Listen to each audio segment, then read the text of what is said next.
Sit on your bed one day and ask yourself, what remarkably stupid things am I doing on a regular basis to absolutely screw up my life? And if you actually ask that question, but you have to want to know the answer, right? Because that's actually what asking the question means. It doesn't mean just mouthing the words. It means you have to decide that you want to know. You'll figure that's out so fast it'll make your hair curl. There's no better pathway to self-realization and the ennoblement of being than to posit the highest good that you can conceive of and commit yourself to it. And then you might also ask yourself, and this is definitely worth asking, is do you really have anything better to do? And if you don't, well, why would you do anything else? If you orient yourself properly and then pay attention to what you do every day, that works. And I actually think that that's in accordance with what we have come to understand about human perception, because what happens is that the world shifts itself around your aim, because you're a creature that has an aim. You have to have an aim in order to do something. You're an aiming creature. You look at a point and you move towards it. It's built right into you. And so you have an aim. Well, let's say your aim is the highest possible aim. Well then, so that sets up the world around you. It organizes all of your perceptions. It organizes what you see and you don't see. It organizes your emotions and your motivations. So you organize yourself around that aim, and then what happens is the day manifests itself as a set of challenges and problems, and if you solve them properly, then you stay on the pathway towards that aim, and you can concentrate on the day. And so that way you get to have your cake and eat it too, because you can point into the distance, the far distance, and you can live in the day. And it seems to me that that makes every moment of the day supercharged with meaning. That's how, because if everything that you're doing every day is related to the highest possible aim that you can conceptualize, well, that's the very definition of the meaning that would sustain you in your life. Well, and then the issue is, well, back to Noah.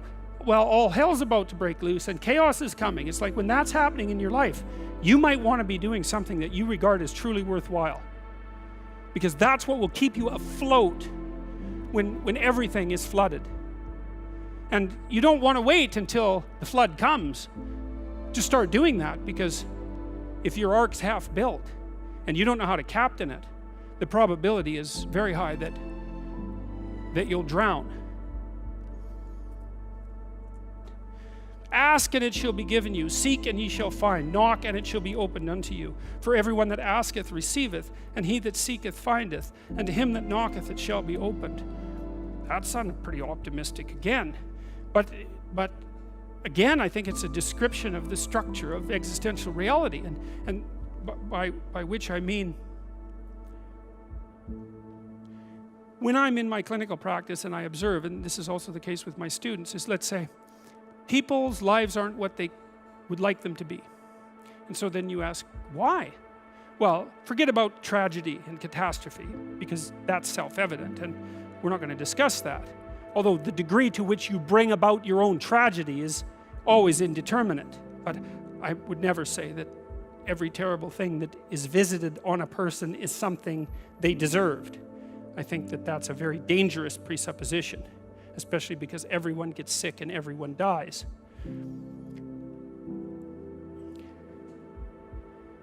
But one of the main reasons that people don't get what they want is because they don't actually figure out what it is. And the probability that you're going to get what would be good for you, let's say, which would even be better than what you want, right? Because, you might be wrong about what you want easily. But maybe you could get what would really be good for you. Well, why don't you? Well, because you don't try. You don't think, okay, here's what I would like if I could have it. And I don't mean in a way that you manipulate the world to force it to deliver you goods for status or something like that. That isn't what I mean. I mean something like, imagine that you were taking care of yourself like you were someone you actually cared for. And then you thought, okay, I'm caring for this person. I would like things to go as well for them as possible. What would their life have to be like in order for that to be the case? Well, people don't do that. They don't sit down and think, all right, let's figure it out. You've got a life. It's hard, obviously. It's like 3 years from now, you can have what you need. You've got to be careful about it. You can't have everything. You can have what would be good for you, but you have to figure out what it is, and then you have to aim at it. Well, my experience with people has been is, if they figure out what it is that would be good for them, and then they aim at it, then they get it. And it's strange because they don't it's a strange thing. It's not quite that simple because, you know, you may formulate an idea about what would be good for you, and then you take 10 steps towards that, and you find out that your formulation was a bit off, and so you have to reformulate your goal. You know, so you're kind of going like this as you move towards the goal. But a huge part of the reason that people fail is because they don't ever set up the criteria for success. And so, since success is a very narrow line and very unlikely, the probability that you're going to stumble on it randomly is 0. And so there's a proposition here, and the proposition is, if you actually want something, you can have it. Now the question then would be, well, what do you mean by actually want? And the answer is that you reorient your life in every possible way to make the probability that that will occur as certain as possible. And that's a sacrificial idea, right? It's like, you don't get everything. Obviously. But maybe you can have what you need. And maybe all you have to do to get it is ask. But asking isn't a whim or today's wish. It's like, you have to be deadly serious about it. You have to think, okay, like, I'm taking stock of myself. And if I was going to live properly in the world, and I was going to set myself up such that being would justify itself in my estimation, and I don't mean as a harsh judge, exactly what is it that I would aim at? And so the issue is not so much the blindness of others, even though there's as much blindness among others as there is for you. But the issue here, the advice here, the description here is, you should be concerned about what's interfering with your own vision first. And you should leave other people the hell alone in relationship to that.